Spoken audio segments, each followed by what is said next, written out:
The night was calm, and the soft hum of jazz filled the air inside Riverside Prime, an upscale steakhouse tucked along the edge of downtown Chicago. Crystal chandeliers glistened like captured stars, and the clinking of silverware against porcelain plates harmonized with the low murmur of conversations. It was the kind of place where the wealthy came to unwind. CEOs, bankers, politicians, a temple of power disguised as a restaurant. At exactly 7:45 p.m., Darius Cole stepped inside. His dark skin and quiet demeanor drew a few glances from the host stand. He was dressed in a simple grey blazer, no flashy watch, no designer shoes. Nothing about him screamed money. And that was exactly how he wanted it. To them, he was just another ordinary man, not the multi-millionaire owner of the very restaurant group that owned Riverside Prime. Tonight, Darius was working undercover. He had received several anonymous complaints, racial bias, disrespect toward minority patrons, and a pattern of subtle discrimination from the waitstaff. It was time to see the truth for himself. "Good evening," Darius said softly to the young hostess, a blonde woman named Erin. She looked him up and down, before forcing a smile. Do you have a reservation?" she asked. "Yes, Cole, for one." She hesitated, scanning her screen longer than necessary. Right, follow me." As she led him to the far corner of the dining room, practically in the shadows, Darius noted how every other guest was seated in the center, near the piano or window. He said nothing, only nodded. His eyes missed nothing. Moments later, a waitress appeared. Her name tag read Chloe. She was in her early 30s, with neat auburn hair tied back and a practiced smile that didn't quite reach her eyes. "Welcome to Riverside Prime," she said. "Would you like something to drink while you wait?"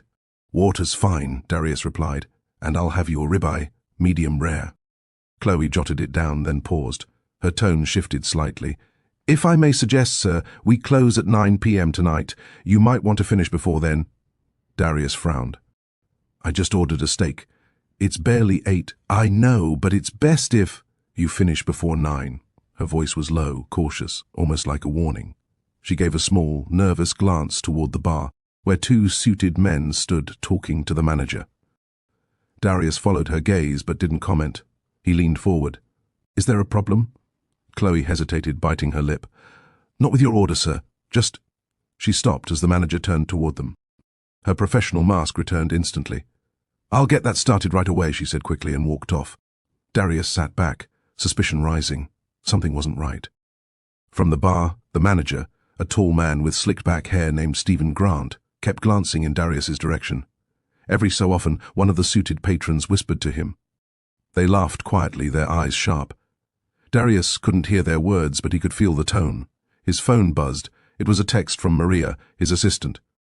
"Security feed is live. You're being watched from the control room. One of the staff recognized you. So much for staying undercover." When Chloe returned with his steak, she looked more tense than before. She placed the plate gently before him. The aroma of garlic butter and seared beef filled the air, but she wasn't focused on the food. She leaned slightly closer, her voice trembling now. "Sir, I really mean it. You need to leave before 9, please." "Why?" he asked quietly. Her eyes darted around before meeting his. "Because those men over there, they think you don't belong here, and the manager, he's told the kitchen to rush you out. I've seen what happens when guests stay past 9. Darius's grip tightened on his fork. "What happens?" She swallowed hard. "They get escorted out. Sometimes, roughly." There was fear in her voice, not for herself, but for him. He smiled faintly. "Thank you, Chloe, but I'll stay." She shook her head. "Please don't. They'll call security." "Then let them," he said calmly. He cut into his steak and took a slow bite, eyes fixed on the manager, who now seemed to be whispering into his earpiece.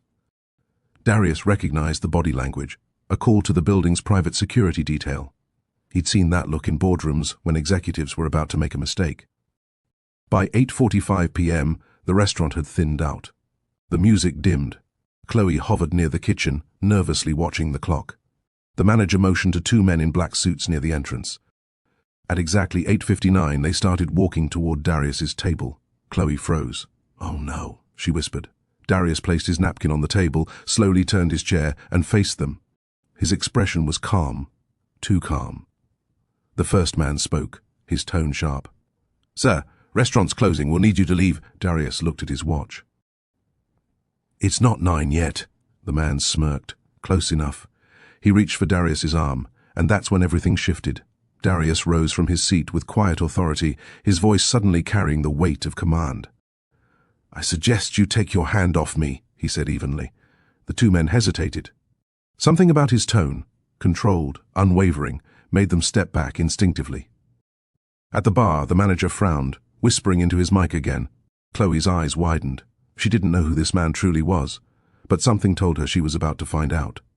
Because the look in Darius's eyes wasn't fear, it was leadership, and for Riverside Prime, the night was just beginning. The clock struck 9 p.m. sharp. The soft jazz faded, replaced by an uneasy silence.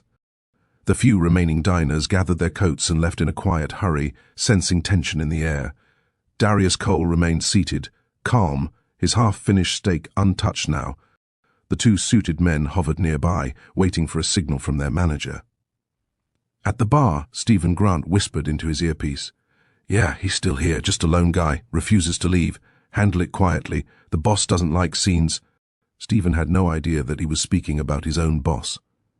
Chloe stood behind the counter, wiping already clean glasses, her hands trembling. She could see how this was going to go. She'd seen it before. A few months ago, a black couple had been escorted out when they refused to move to a smaller table. They were banned afterward, and Stephen called it keeping the brand clean. Tonight, the same game was unfolding. Only the target wasn't just another customer. Darius watched the guards inch closer. He could feel their impatience. They were used to compliance. Most guests would have left by now, intimidated by the firm tone, the dark suits, the unspoken threat. But Darius wasn't most guests. He leaned back, clasped his hands, and said quietly, You really want to do this? One of the men, a burly guy with a shaved head, sneered. We're just following orders. Whose orders? Darius asked. Mr. Grant's. At that, Darius's eyes flicked to Stephen, who was now pretending to check receipts. He looked nervous, but not nearly as nervous as he would in a few minutes. Fine, Darius said, rising slowly. Let's talk to Mr. Grant together. The guards exchanged confused looks.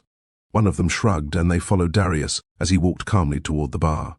Chloe took a step forward as if to intervene, but froze when Darius gave her a small, reassuring nod. Mr. Grant, Darius began, his voice firm but polite. I believe you wanted me out before closing. Stephen turned, pretending not to recognize him. Yes, sir, we're done for the night. You'll have to come back tomorrow. Strange, Darius said. The website says closing is at 10. Stephen hesitated, glancing at the guards. New policy. Ah. And does this new policy apply to everyone? Stephen forced a smile. Of course. Darius pointed subtly toward a well-dressed couple sipping wine near the window. Then I assume you'll be asking them to leave next? Stephen's jaw tightened. Sir, I don't have time for— Neither do I, Darius interrupted softly. For a moment, the manager seemed taken aback by the authority in Darius's tone. The guards shifted uncomfortably, sensing the power dynamic shift. Sir, please don't make this difficult, Stephen said. I'm trying to be polite here. Polite, Darius repeated. You seat me in a corner. You tell your waitress to rush my meal. You send your men to escort me out before closing, and you call that polite? Chloe flinched. Stephen's face reddened. If you have a problem with our service, you can file a complaint online. Oh, don't worry, Darius said, pulling out his phone. I plan to do more than that. He opened his device, pressed a few buttons, and turned the screen toward Stephen.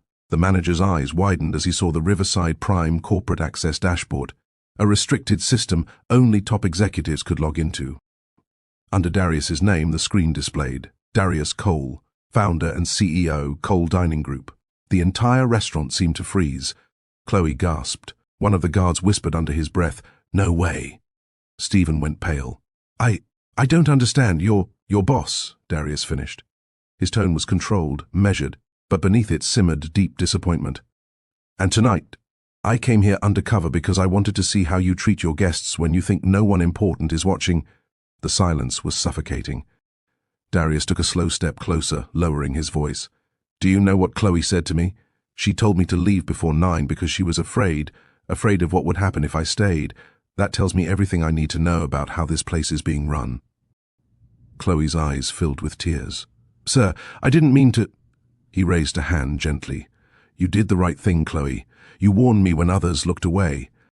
Then his attention snapped back to Stephen. You, on the other hand, have built a culture of fear and bias in my restaurant. Tell me, Stephen, Is this what brand image means to you? Making people feel unwelcome because of the color of their skin? Stephen stammered. Sir, I was just following company standards. My company's standards don't include discrimination, Darius shot back. They include respect, inclusivity, and integrity, words you clearly forgot the meaning of. The guards lowered their eyes, unsure whether to stay or walk away. Darius straightened his jacket. Here's what's going to happen. You'll close the restaurant early tonight, not to throw me out, but to gather the entire staff. At 10 sharp, I'll be holding a meeting right here. Stephen swallowed hard.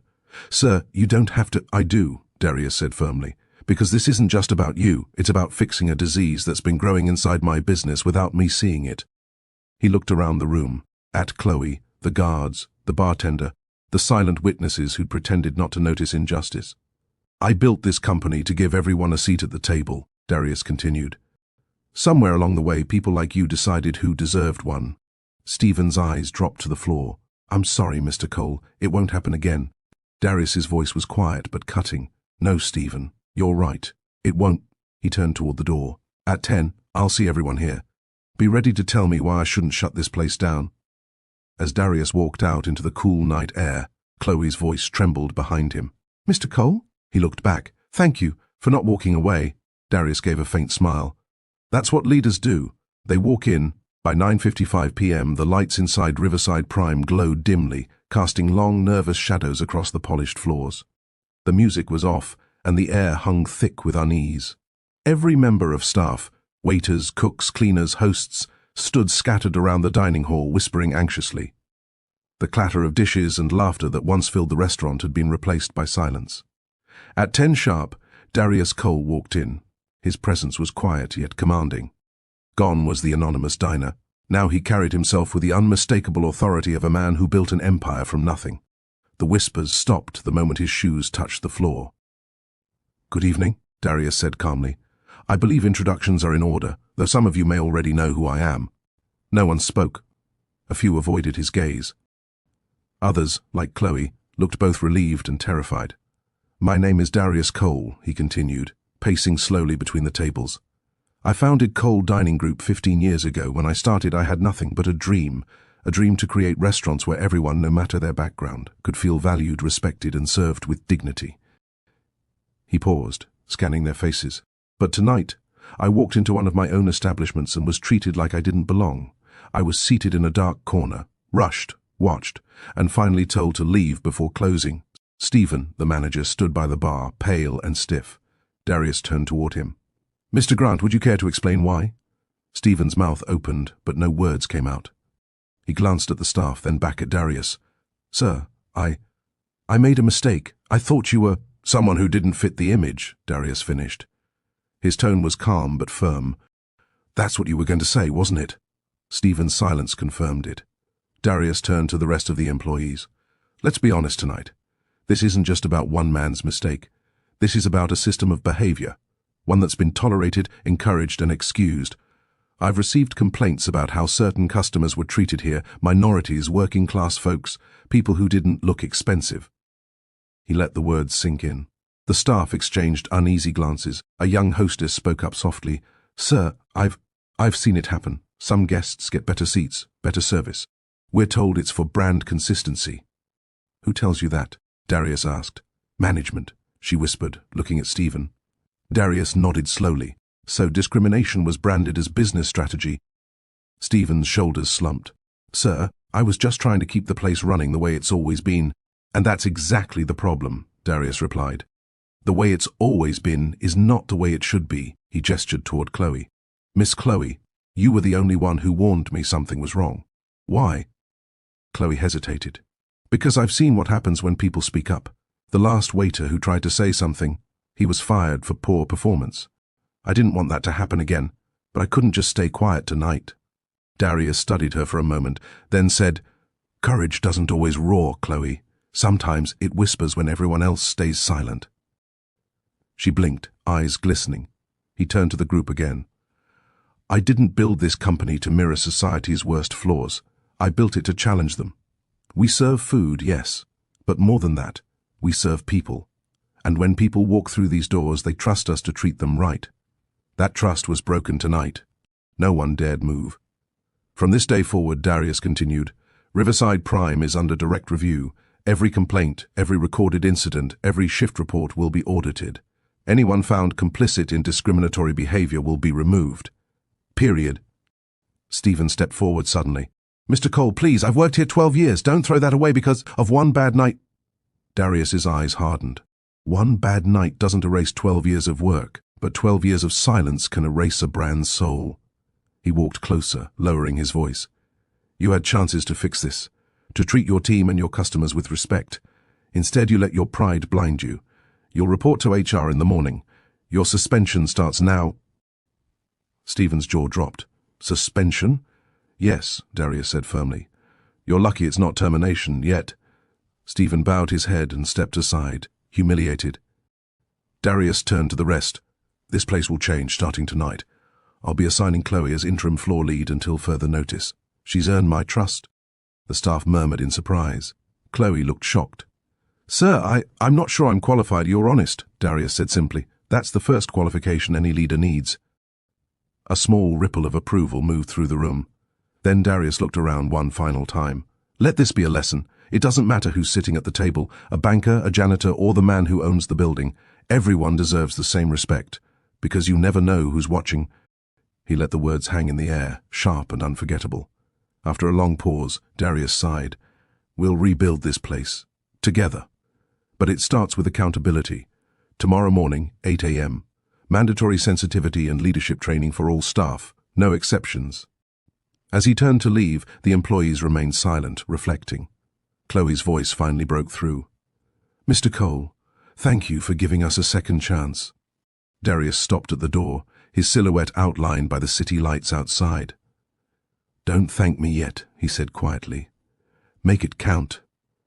And with that, he stepped into the night, leaving a room full of humbled faces and a single thought that would echo long after he was gone. Change had arrived at Riverside Prime. The next morning, the staff of Riverside Prime gathered in the main dining hall. The air was different, quieter, heavier, as though the walls themselves were holding their breath. Gone were the polished smiles and fake politeness. In their place was uncertainty, and perhaps the first traces of humility. At exactly 8 a.m., Darius Cole walked in. He wasn't dressed like the corporate giant he was. No suit, no tie, just a simple black sweater and jeans. But even without the formal wear, his presence commanded respect. Everyone stood instinctively. Sit, he said gently. This isn't a courtroom. It's a classroom. They obeyed. He moved to the center of the room where a large TV screen displayed the words, Integrity starts where image ends. I didn't sleep much last night, Darius began. I kept thinking about what I saw here, about how easy it is for good people to let bad habits grow, just because they think that's how it's always been. He paused, letting the words settle. I've been where some of you are, he continued. I started as a dishwasher at a restaurant not far from here. The first time I tried to greet a customer, my manager told me, people like you should stay in the back. Several heads turned. Even Chloe looked stunned.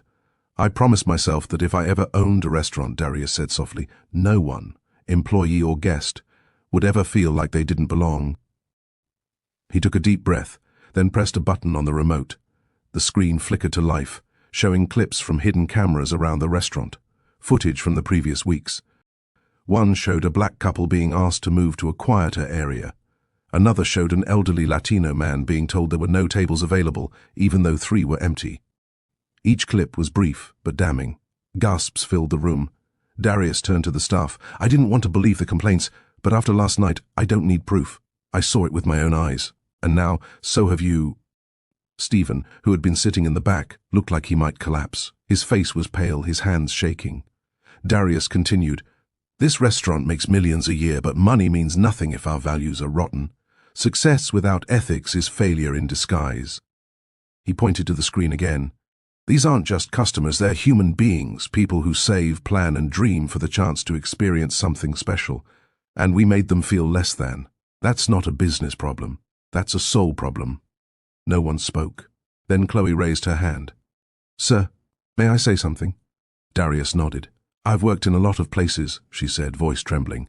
But I've never seen an owner come back the next morning to teach us himself. You didn't have to. You could have just fired everyone and walked away. But you didn't. She looked around at her co-workers. We failed this company. But maybe this is our chance to make it right. Darius gave her a small nod. You're right, Chloe. Redemption doesn't start with words. It starts with change. He picked up a folder from the table and handed it to her. That's the new employee leadership program. You'll be helping me build it. Across all our restaurants. Chloe froze. Sir, me? Yes, Darius said firmly. Because the person who's brave enough to speak truth in fear deserves a voice in leadership. The room erupted in quiet surprise. Even the cooks, who had stayed silent the entire time, nodded in approval. Darius looked at the group one final time. From today onward, this restaurant won't just serve meals, it'll serve dignity. And if anyone here can't live up to that, they're free to leave now. No one moved. For a moment, there was only silence. Then, slowly, Stephen stood. Everyone turned. He looked at Darius, his voice unsteady. Sir, I was wrong. Not just about you, about everything. I thought keeping up appearances was the same as maintaining standards. But I see now. It's the opposite. He hesitated. If you'll let me, I'd like a chance to earn back your trust. Darius studied him for a long moment, then nodded slightly. Trust isn't given, Stephen, it's rebuilt, brick by brick. You'll start as assistant manager, under Chloe's supervision. If you prove that your apology means something, maybe one day you'll earn your title back. Stephen exhaled shakily. Thank you, sir. I won't waste it. Darius turned off the TV and looked out the wide glass windows toward the awakening city. Morning light streamed through, glinting off the wine glasses like small suns. He spoke one last time, not as a CEO, but as a man who'd lived both sides of the struggle. Every great empire falls when it forgets who it serves, he said quietly. Let's make sure ours never does. The staff stood as he left, not because they were told to, but because respect, for once, was real. Chloe lingered by the doorway, watching Darius step into the morning light. She whispered softly to herself, He didn't just change the restaurant, he changed us. And somewhere between that whisper and the first rush of breakfast customers walking in, Riverside Prime was reborn. Not as a place of prestige, but of purpose. The same man who had been told to leave before 9 p.m. had returned before dawn to make sure no one ever had to feel unwelcome again.